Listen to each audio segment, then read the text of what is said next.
The room went silent. Not the polite kind of silent, more like the kind that sucks the oxygen out of your lungs and makes you realize everyone in the building is holding their breath at the same time.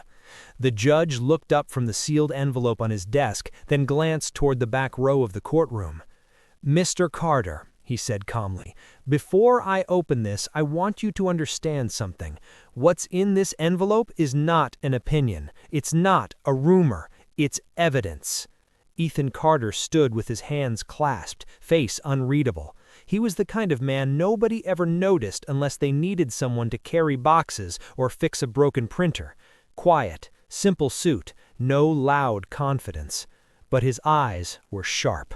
Across the aisle, his wife, Maya Carter, sat with her legs crossed, perfectly styled as always, expensive hair, soft smile, the kind of smile that could make strangers trust her in 10 seconds. She didn't even look nervous. Beside her sat Jason Caldwell, CEO of Caldwell and Pierce Holdings, the same man who just tried to ruin Ethan's life in a single month. Jason leaned back with a smirk, whispering into Maya's ear like he owned the world. The judge tore open the sealed envelope, and Ethan felt his stomach turn, not because he was afraid, because he already knew what was inside. It had taken him 6 months to quietly collect every piece of proof, every screenshot, every email chain backup, every bank transfer record, every recording hidden inside an innocent-looking USB drive. He never raised his voice, never accused, never begged. He just watched. He waited. The judge removed a thick stack of papers, then paused as if the weight of it was heavier than it looked. "Mrs. Carter," the judge said, voice now colder, "you're currently claiming spousal entitlement to assets belonging to Mr. Carter, including his inherited trust." Maya nodded with fake innocence. "Yes, Your Honor, I supported him. He was my wife. I sacrificed everything." Ethan almost smiled. Sacrificed? Maya had been living a second life for years, a second marriage on paper, a second address under a different name, a second bank account receiving deposits Ethan didn't recognize. And the worst part? She'd been laughing at him the entire time. The judge lifted the first page. "According to this legal affidavit, Mrs. Maya Carter is legally married to another man, Jason Caldwell." Gasps exploded in the courtroom like grenades. Maya's face twitched. Jason's smirk vanished instantly. "What?" whispered Maya, standing abruptly. "That's not—" The judge slammed the paper down. "Sit down." Ethan's heart pounded, but his expression remained calm, almost bored. Jason stood up, furious. "This is ridiculous! That's forged!" The judge raised his hand. "Not according to the county clerk's certified copy, and not according to the signature comparison we ordered." Maya's lips went pale. She turned to Ethan, eyes wide with sudden panic. "Ethan, please, you don't understand." He finally spoke, softly. "Oh, I understand." Flashback hit him like a cold wave. Maya's rich family had always treated Ethan like trash. At every dinner, her father would say it loud enough for everyone to hear. "He's harmless, a nobody."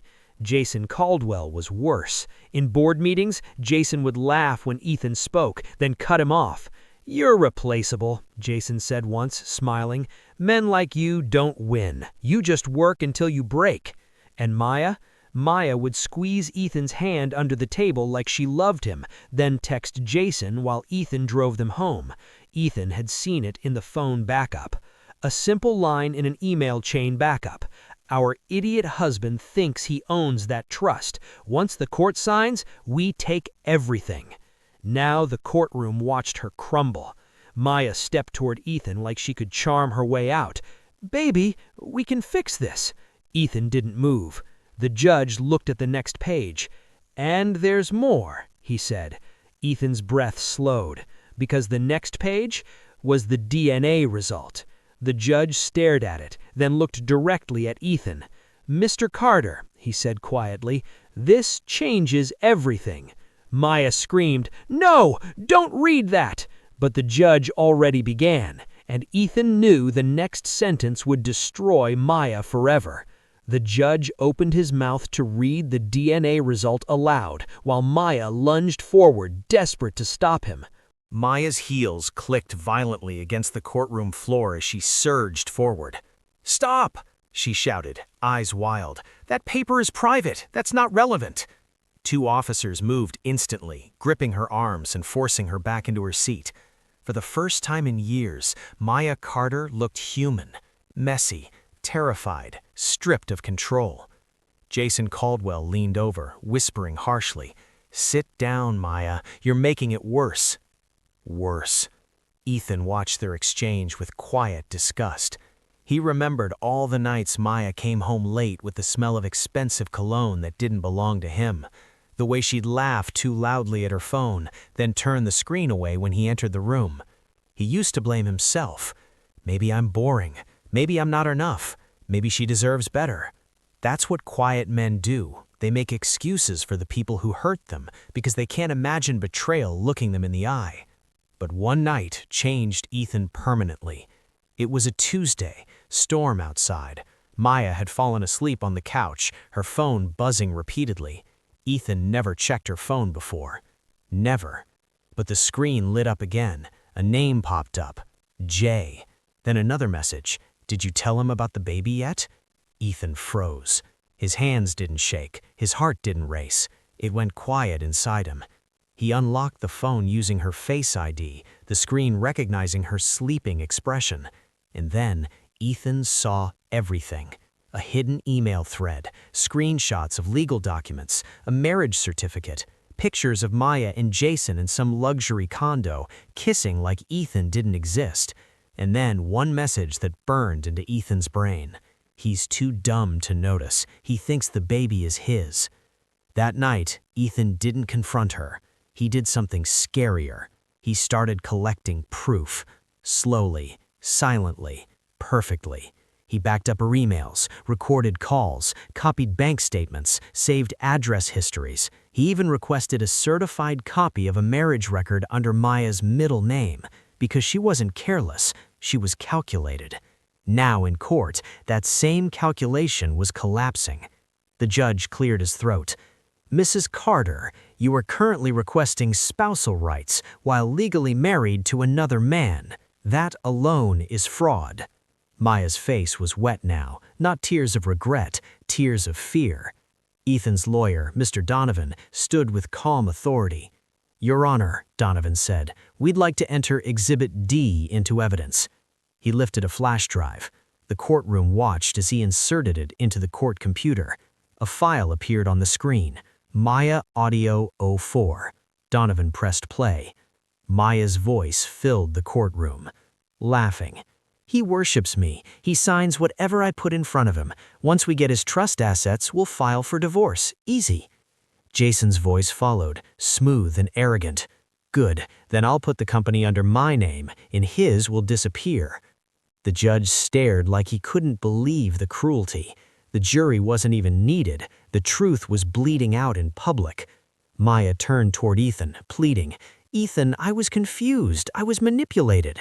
Ethan finally stood. His voice was low, controlled. "You weren't confused. You were greedy." Jason slammed his hand on the table. "This is a setup. Ethan is blackmailing us." Donovan didn't flinch. "Then why," Donovan asked quietly, "do the bank records show Maya receiving deposits from Caldwell and Pierce Holdings every month, labeled consulting, while secretly transferring those funds to an offshore account?" Jason's face went stiff. Ethan watched that stiffness with satisfaction, because he wasn't just exposing the trail, he was exposing a crime. The judge picked up the DNA paper again. "Now," he said, voice cold, "you will address the paternity test." Maya started shaking her head violently like she could erase reality by refusing it. "No, no, please." Ethan's heart tightened, not out of love, out of grief for the version of himself who once believed her. The judge's eyes locked on Ethan. "Mr. Carter, based on this result, the child you believed was yours—" Maya screamed again, "Stop!" But the judge read it anyway.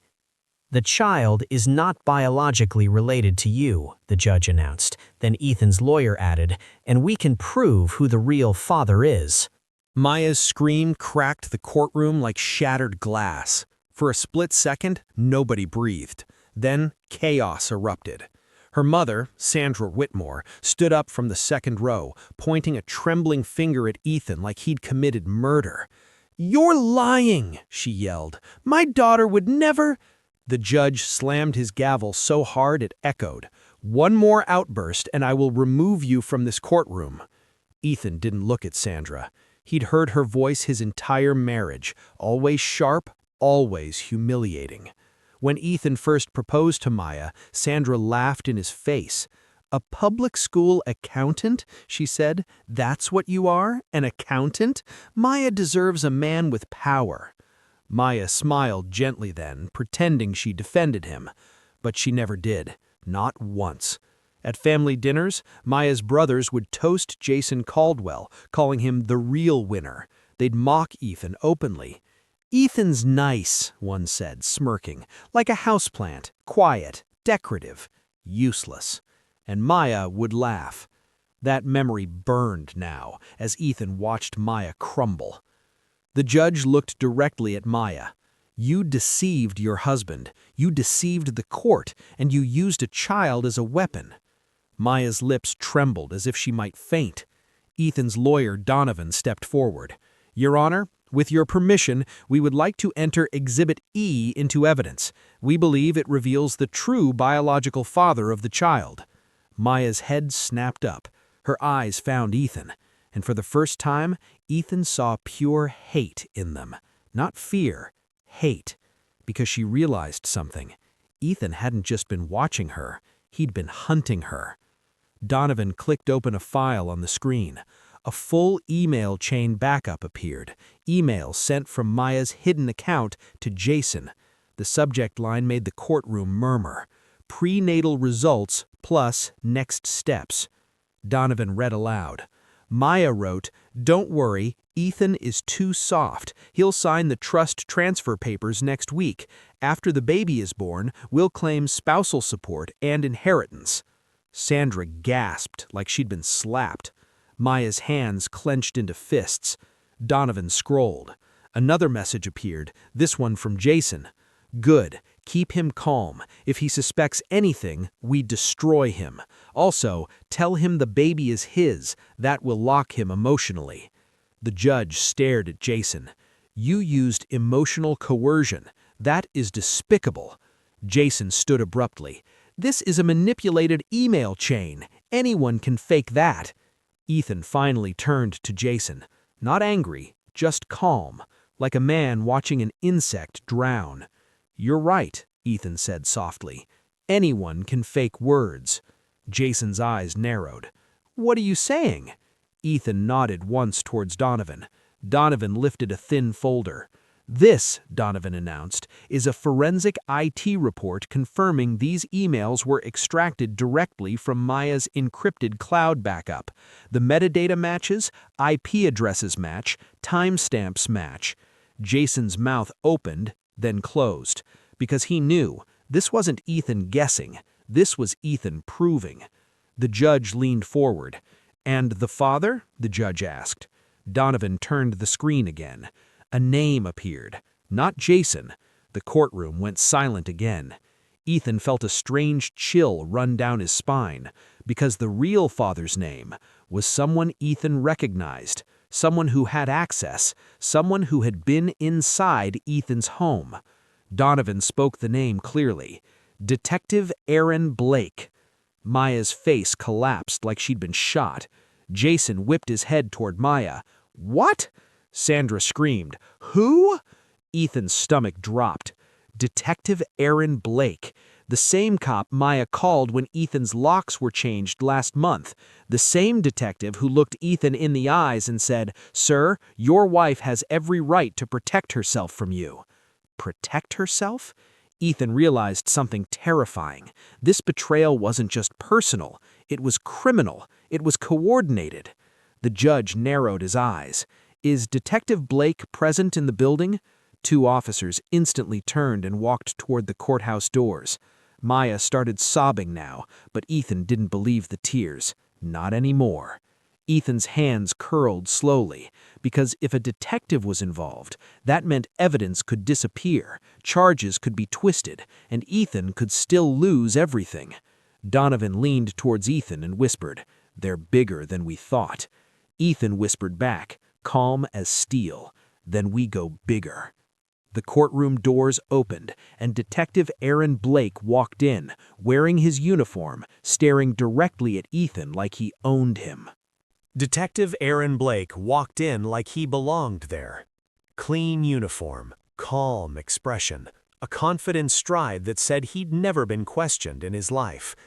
He stopped in the center aisle, his eyes scanning the room with professional boredom, until they landed on Ethan.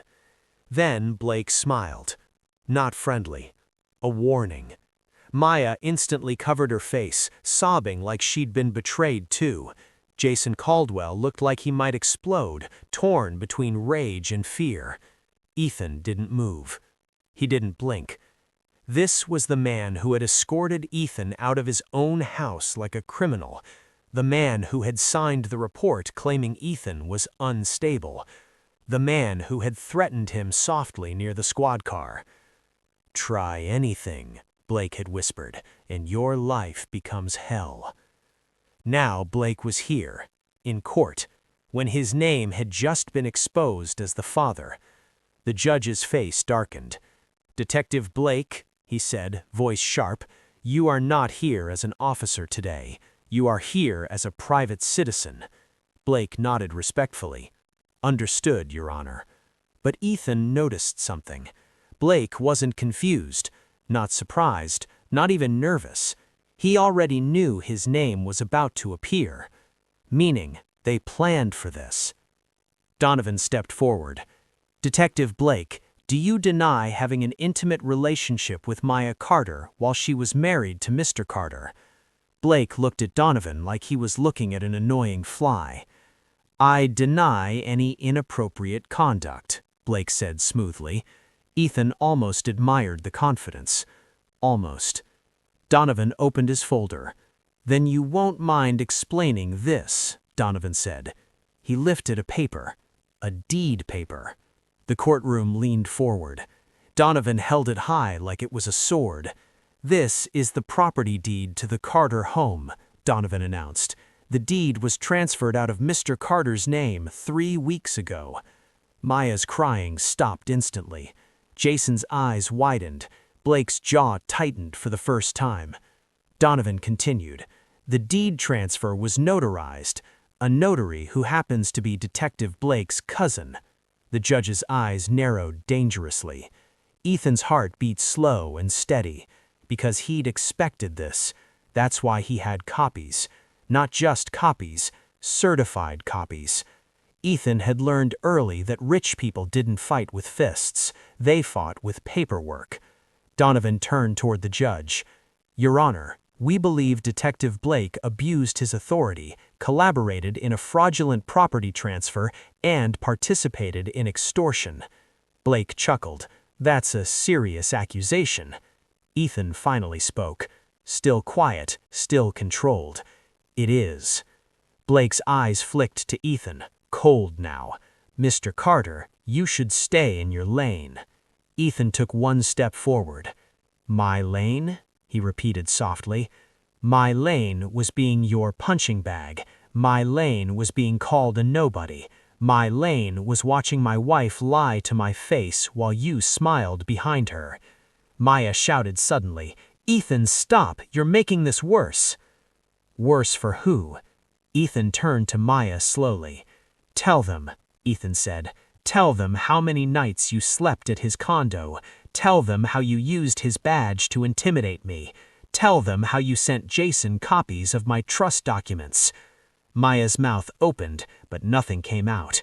She couldn't deny it, because Ethan had more than accusations. He had proof. Donovan inserted another flash drive into the court system. A new file appeared. CCTV_lobby_02. The screen lit up. Video footage showed Maya entering a private bank office late at night, wearing a hood. But she wasn't alone. Detective Blake walked beside her. Jason Caldwell followed behind. The three of them moved like a team. The courtroom erupted in gasps again. The judge leaned forward, eyes burning. "Pause," the judge ordered. The footage froze on a clear frame. Blake's face, Maya's face, Jason's face. Together. The judge's voice became ice. "Detective Blake," he said, "you are under oath. Explain this." Blake's confidence cracked, barely, but Ethan saw it. Blake's eyes flicked toward the door. Escape route. Ethan's pulse stayed calm. Because he didn't come here to win a divorce case. He came here to destroy a network. And he had one more weapon left. One that nobody expected from a quiet Nan. Donovan opened the final folder. Inside was a hidden letter from Ethan's late grandfather's attorney. Donovan whispered to Ethan, "This is the kill shot." Ethan nodded once. The judge looked down. "What is that?" he asked. Ethan finally raised his voice, just enough. "That," Ethan said, "is the clause that proves the company you work for was never Jason's." Jason stiffened. Blake froze. Maya's eyes widened in horror. Donovan handed the judge the hidden letter, and the judge's eyes widened as he read the first line. "Ethan Carter is the sole beneficiary of Caldwell and Pierce Holdings." Jason Caldwell stood so fast his chair scraped the floor like a scream. "That's impossible," he shouted. The judge didn't even look up at him. He was reading, and the more he read, the darker his face became. Ethan watched the judge's reaction with quiet satisfaction, not because he enjoyed hurting people. Ethan wasn't built that way, but because he was done being stepped on. All his life, Ethan had been treated like the background character. At work, he was the silent numbers guy, the one people ignored until taxes were due. At home, he was Maya's safe choice, the husband she could control while chasing her real desires. In her family, he was poor Ethan, the man they joked about at brunch like he wasn't even there. Ethan used to swallow it all, because he believed love meant patience, he believed marriage meant loyalty, and he believed quiet men had no right to fight loud people. Then, Maya proved him wrong. Donovan stepped forward and addressed the courtroom. "Your Honor, the letter you're holding is written by attorney Wallace Hargrove, late legal counsel to Charles Pierce, co-founder of Caldwell and Pierce Holdings." Jason's face went pale. Blake's eyes narrowed. Maya looked like she couldn't breathe. Donovan continued, voice steady. "The letter states that Charles Pierce secretly placed 49% of company ownership into a private trust under one condition." The judge looked up. "And that condition?" he asked. Donovan turned toward Ethan. "That the beneficiary must be proven as Charles Pierce's biological grandson," Donovan said. A buzz rolled through the courtroom. Ethan felt the old pain rise again, because this part wasn't revenge. This part was identity. His mother had died when he was young. His father disappeared before Ethan could even ask why. Ethan grew up believing he had no legacy, no name, no power, just survival. Then, 6 months ago, when Maya started pushing him to sign trust transfer papers, Ethan found something strange in his grandfather's old storage unit, an iron safe. It wasn't huge, just heavy, with one key taped underneath a drawer, a hidden safe key. Inside, letters, old legal copies, a sealed envelope labeled, "Only open if they betray you." Ethan remembered his hands shaking, not from fear, from realization. His grandfather had predicted this, that the world would try to eat a quiet man alive, and he left Ethan a weapon. Jason slammed his palms on the table. "This is fraud! Pierce never had kids!" Donovan smiled, almost pitying. "That's what you told your investors. That's what you told the board. That's what you told the world." He tapped the DNA papers sitting on the judge's desk. "But according to the verified DNA test ordered by this court, Mr. Carter matches the Pierce family line." Jason looked like he'd been punched. Maya whispered, barely audible, "Ethan, you knew this?" Ethan didn't answer her. He stared straight ahead, jaw tight. Because yes, he had known, and he'd kept it quiet, because he understood one thing most people never do. If you announce your power early, people attack it. But if you hide your power, people expose themselves. Jason's voice cracked, losing control. Even if it's true, he doesn't own the company. I'm CEO. The board appointed me. The judge raised his eyes slowly. Mr. Caldwell, he said, ownership and employment are not the same thing. Jason froze. The judge continued, if Mr. Carter holds controlling ownership through the Pierce Trust, then he can demand a board review, request removal of leadership, and audit financial activity. Blake stepped forward quickly. Your Honor, this is unrelated. Sit down, the judge snapped. The courtroom went deadly silent. For the first time in Jason's career, he was powerless. Ethan's internal world tightened like a steel cable. He wasn't smiling, he wasn't celebrating, he was calculating. Because this wasn't over. Men like Jason didn't lose gracefully. They attacked, and Ethan knew exactly what was coming next. Jason turned toward Maya, eyes furious. You said he was harmless. Maya shook her head fast, crying. I didn't know, I swear. Jason's eyes shifted to Ethan, full of murder. Then Jason did something that made Ethan's blood go cold. He reached into his jacket pocket, not for a phone, not for papers, for a small black device, a remote. Ethan's brain clicked instantly. The company, the evidence, the flash drives, the safe. Jason wasn't just losing a courtroom case, he was about to erase everything. Jason raised the remote, thumb hovering over the button, while Donovan whispered to Ethan, if he presses that, the entire company's server deletes in 60 seconds. Ethan's eyes locked onto Jason's thumb. That tiny movement, hovering over the button, felt louder than a gunshot. Jason didn't care about the judge anymore. He didn't care about Maya. He didn't care about court. He cared about one thing, destroying proof before it could bury him. Donovan leaned toward Ethan, voice low but urgent.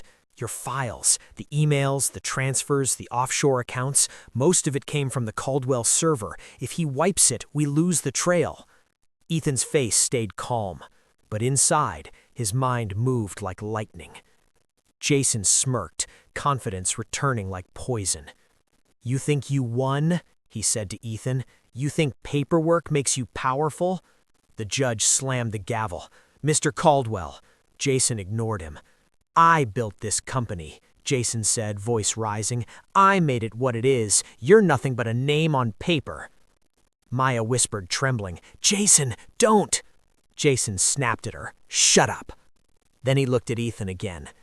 Do you know what happens to quiet men who try to act like kings? They get erased. His thumb began to press, and in that moment, everyone thought Ethan would panic. Everyone thought he would shout, beg, rush forward. But Ethan didn't move. He tilted his head slightly, almost bored. Go ahead, Ethan said softly. Jason hesitated, because Ethan's calmness felt wrong, like Ethan wasn't reacting, because Ethan already planned for it. Donovan's eyes widened slightly. Ethan? Ethan finally looked at Donovan, and for the first time, Ethan let his ally see the real him. Not the humble, quiet husband, not the underestimated accountant, but the man who had spent 6 months turning betrayal into a trap.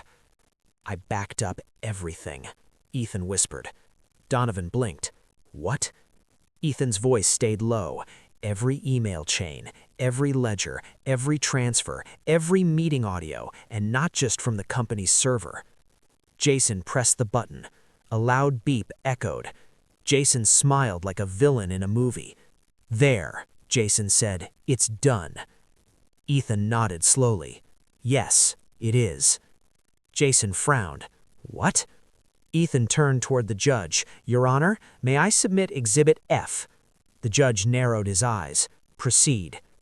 Donovan quickly inserted Ethan's final flash drive. A file opened. Off-site backup master. Jason's smile died because the folder wasn't small. It was massive. Thousands of files, organized with dates, names, and timestamps. Maya stared at the screen like she was seeing a ghost. Donovan spoke slowly, letting each word cut.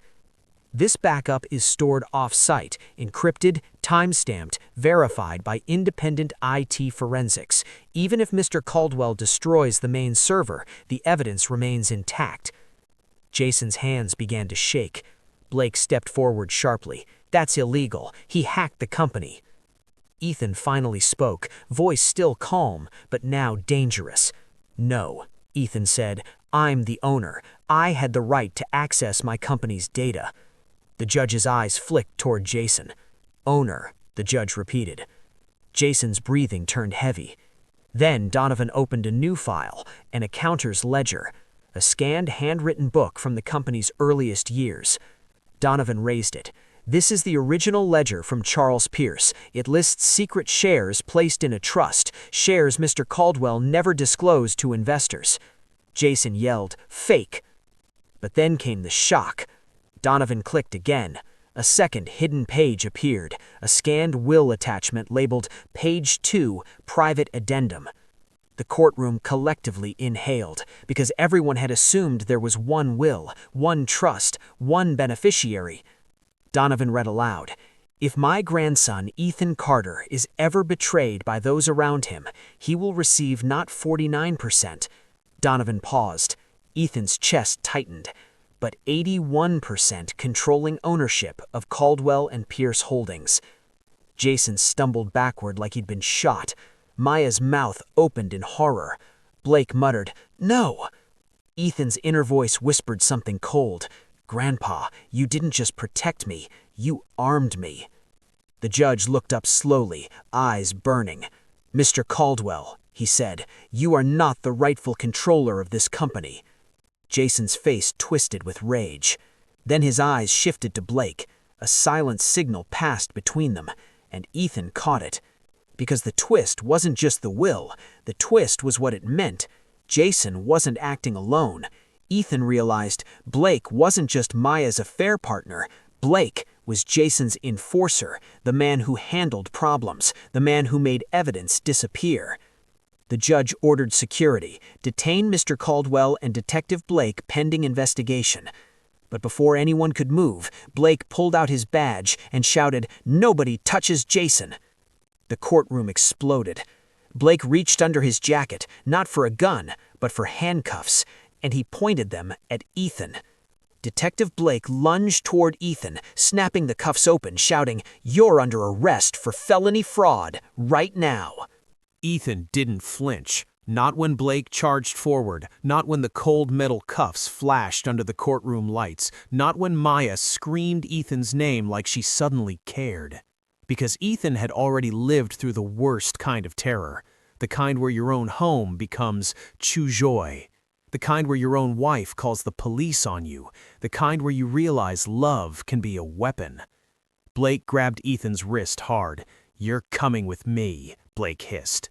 The judge stood up violently. "Detective, stand down." Blake ignored him. Jason Caldwell stepped behind Blake, eyes burning with victory. "That's right," Jason said. "Quiet boy thought he could play CEO." Ethan's lawyer, Donovan, stepped in. "This is illegal, Your Honor." Blake shoved Donovan back. "Step away or I'll charge you too." The courtroom was chaos. But Ethan remained calm. He looked at Blake's face, close enough to smell mint gum and arrogance. "You're framing me," Ethan said softly. Blake leaned in, whispering, "You have no idea what I can do to you." Ethan finally allowed himself a small smile. "Yes," Ethan said, "I do." Blake blinked. Ethan's calm was insulting, because Blake's entire power was built on fear, and Ethan wasn't afraid.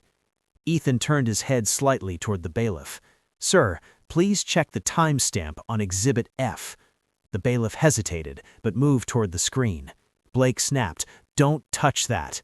The judge roared, "Enough! Bailiff, do it!" The bailiff clicked the file details, and there it was. The backup folder had been created weeks ago, before court, before the trust claim, before Jason's remote, meaning Ethan didn't forge it under pressure. He prepared it legally. Donovan stepped forward again, voice sharp. Your Honor, Detective Blake is attempting to arrest Mr. Carter to prevent him from taking control of the company. This is obstruction. Jason shouted, "He stole files. He hacked us." Ethan's eyes moved to Jason. Then Ethan said the sentence that made the room shift. "I didn't steal anything. I was protecting evidence because my own wife and your CEO were laundering money through fake consulting payments." Silence. Even Maya stopped crying because Ethan said it out loud. Money laundering, not cheating, not divorce drama, a federal crime. Blake's face tightened. "Watch your mouth." Ethan turned to the judge. "Your Honor, I request an immediate subpoena for Caldwell and Pierce corporate banking records in an order to preserve evidence." The judge's eyes narrowed. "Mr. Carter, how do you know it's laundering?" Ethan nodded toward the screen. "Because I found the ledger, and I found a second ledger." Donovan opened another folder Ethan had never shown before, a file labeled CFO Confession Audio. The courtroom leaned in. Donovan pressed play. A trembling veil voice filled the room. "I'm the CFO. Jason forced me to label illegal transfers as consulting fees. Maya Carter was the receiver. Detective Blake handled the protection." Maya screamed, "No, that's not real!" Jason's face drained of color. Blake's grip loosened slightly on Ethan's wrist because this wasn't rumor anymore. It was confession, recorded, time-stamped. Ethan's mind went back to 3 months ago when he met the CFO in a parking garage. The man was sweating, terrified. "Jason will kill me," the CFO whispered. Ethan looked at him quietly. "Then tell the truth." The CFO asked, "Why should I trust you?" Ethan answered with the simplest truth, "Because nobody else will protect you." That was the moment Ethan stopped being nobody. The judge stood fully now. "Detective Blake, release Mr. Carter." Blake didn't. Instead, Blake looked at Jason. Jason's eyes were now pure desperation. And then, Jason made his last move. He shouted toward the back doors, "Now!" The courtroom doors burst open, and 2 men in suits rushed inside. Not officers, not lawyers, private security. One of them held a thick folder, the other held a phone recording Ethan recognized instantly. Maya screamed, "Ethan, run!" Because Ethan realized Jason wasn't trying to win legally anymore. He was trying to destroy Ethan's credibility forever. One of the men shouted, "We have video proof Ethan Carter forged the will," and the judge demanded, "Play it, right now." The courtroom felt like it had been hijacked. 2 men in dark suits stood near the front like they owned the air. Private security, expensive, trained, confident. The kind hired to intimidate witnesses, not to keep peace. One of them raised a phone and announced loudly, "We have video proof Ethan Carter forged documents. This entire case is a fraud." Jason Caldwell's face twisted into a desperate smile. Detective Blake loosened his grip on Ethan, almost triumphant. Maya's eyes widened in horror as she whispered, "That's not real. Ethan, I swear." Ethan didn't look at her. He kept his gaze on the phone, because he knew something most people didn't. The truth doesn't need drama. Only liars do. The judge's eyes were cold. "Play it," he ordered, "now." The man tapped the screen. A video began playing on the courtroom monitor. Grainy footage, a dim room, a figure at a desk. The figure looked like Ethan. Same haircut, same posture. The person was signing papers and stamping something that resembled a notary seal. Gasps moved through the room. Jason raised his voice, acting shocked. "Your Honor, he forged legal documents to steal my company." Detective Blake stepped forward quickly. "I warned this court Mr. Carter is dangerous." Ethan watched silently. Then he said quietly, "Pause it." The judge turned sharply. "Mr. Carter?" Ethan nodded at the screen. "Pause it on the signature." Donovan stepped in fast. "My client requests a forensic review." The judge raised a hand. "Pause." The bailiff froze the video frame. The signature was visible, and Ethan smiled, slightly, because Jason didn't know what he'd just done. Ethan stepped forward, voice calm but firm. "Your Honor," Ethan said, "that signature is not mine." Jason barked a laugh. "You're denying your own handwriting?" Ethan shook his head once. "No, I'm denying a fake." He pointed at the screen. "My signature always has a break between the T and H in Ethan because my hand was injured in college. It's consistent in every legal document I've signed for 15 years. The judge narrowed his eyes. Donovan spoke quickly. "Your Honor, we can provide verified signature samples." Jason's face twitched. Ethan continued, deadly calm. "But that's not the most important part," Ethan said. "Look at the timestamp." The bailiff zoomed in. The timestamp read 11:42 p.m., 2 weeks ago. Ethan looked at the judge. "At 11:42 p.m. 2 weeks ago, I was in a recorded HR meeting at Caldwell and Pierce, being terminated publicly by Jason Caldwell. The meeting was recorded on company servers." Jason snapped. "That proves nothing." Ethan nodded. "You're right, it doesn't. Unless—" Donovan opened another file.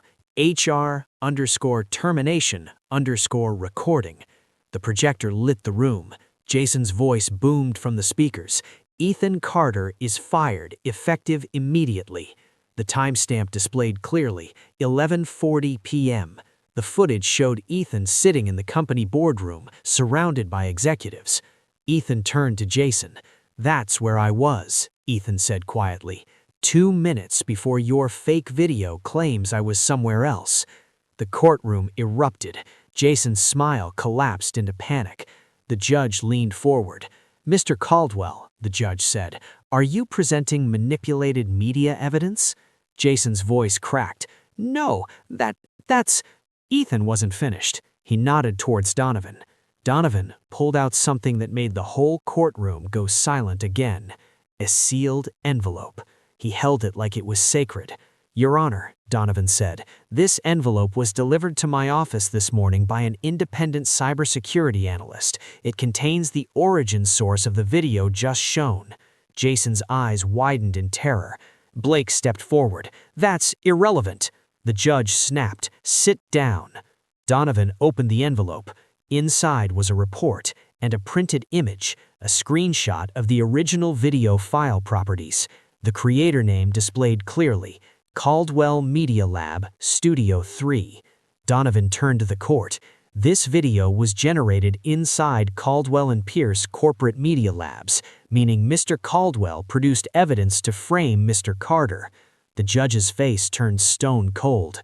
"Mr. Caldwell," he said slowly, "you may have just committed perjury and obstruction." Jason's breathing went fast. Then, unexpectedly, Maya stood up, not crying now, not pretending, just shaking with fear. "I can explain," she whispered. Ethan didn't look at her, because he already knew what she would say. She'd blame Jason, she'd blame Blake, she'd claim she was manipulated. But Ethan had one more move. He raised his hand slightly. "Your Honor," Ethan said, "there is one more piece of proof, a hidden letter from my grandfather, kept inside a safe, and it explains why Maya targeted me." The judge nodded once. "Submit it." Donovan unfolded the letter, and the first line made the judge whisper, stunned. Maya Whitmore was chosen because she is not who she claims to be. The courtroom fell into a frightening kind of quiet. Not shock, not gossip, the kind of silence that happens when everyone realizes this isn't just a marriage scandal anymore. It's something designed, something planned. Donovan held the letter carefully, like it could cut. The judge adjusted his glasses and began reading aloud. Maya Whitmore was chosen because she is not who she claims to be. Maya's knees buckled.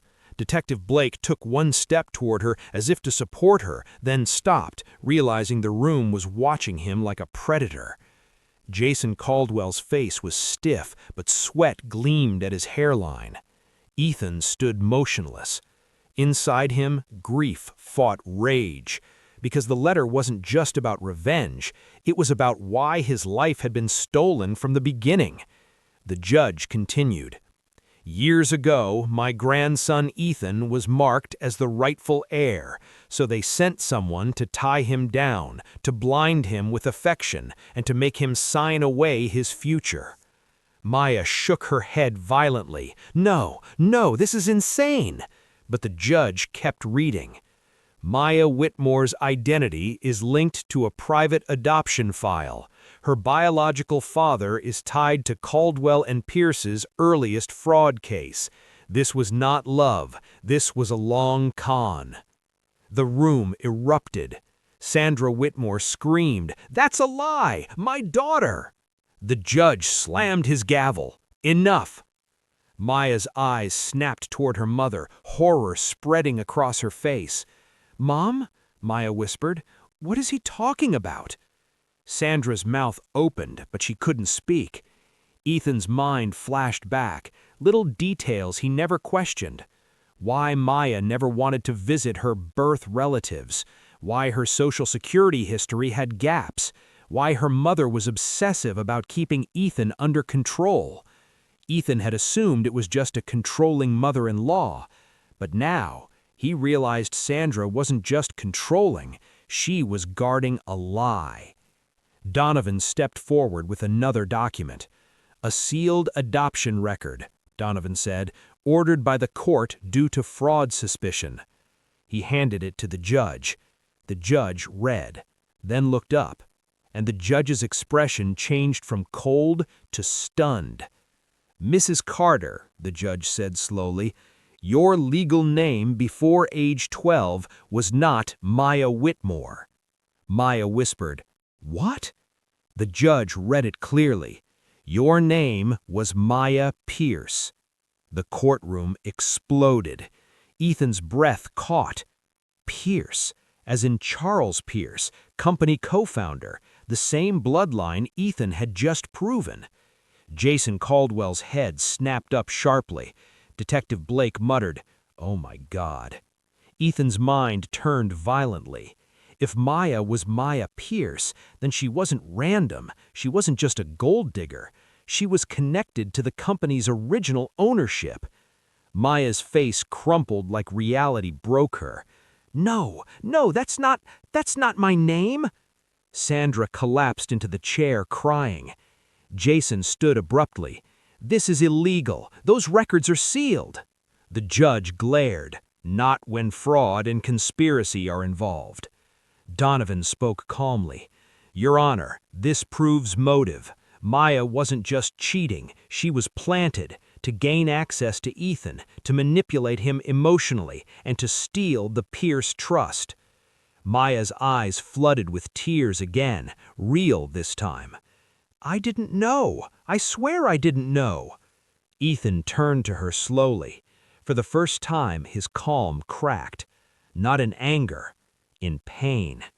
"You married me," Ethan said quietly, "and you still chose to ruin me." Maya sobbed. I thought I had no choice. Jason threatened my mother." Jason roared, "Shut up!" The judge snapped, "Mr. Caldwell." But Jason didn't stop. "This is falling apart," Jason hissed. "We're leaving." He grabbed his briefcase. Detective Blake stepped toward the door instinctively, ready to escort. And that's when Ethan realized the final danger. Jason wasn't leaving to run. He was leaving to destroy the last evidence, the one thing that could end him completely. The offshore account, the real money trail. Ethan whispered to Donovan, "He's going to pull the funds." Donovan's eyes widened. "We need a freeze order now." The judge leaned forward. "Bailiff, contact federal," but Jason smiled suddenly. A chilling, confident smile. He pulled out his phone, already dialing. Then he looked directly at Ethan. "You may own the company," Jason said softly, "but you'll never touch the money." Cliffhanger. Jason spoke into the phone, "Move everything, burn the trail." And Ethan's phone vibrated with a bank alert. Account balance, $0. Ethan stared at the bank alert like his body had forgotten how to breathe. Account balance, $0. Jason Caldwell laughed, quietly, cruelly. "You think owning a company means you win?" Jason whispered. "Money moves faster than court orders." Maya cried out, "Jason, please, stop!" Jason ignored her. Detective Blake grabbed Jason's arm. "We need to go, now." Ethan's lawyer, Donovan, was already moving, voice sharp. "Your Honor, emergency injunction, freeze assets, immediate order." The judge's gavel struck. "Granted," the judge said. "Bailiff, contact federal authorities, freeze all Caldwell and Pierce associated accounts." Jason smirked. Too late. Ethan remained still. People expected him to break now, to panic, to collapse, to scream. But Ethan's mind was calm, because Jason still didn't understand one thing. Ethan never relied on one plan. He relied on layers.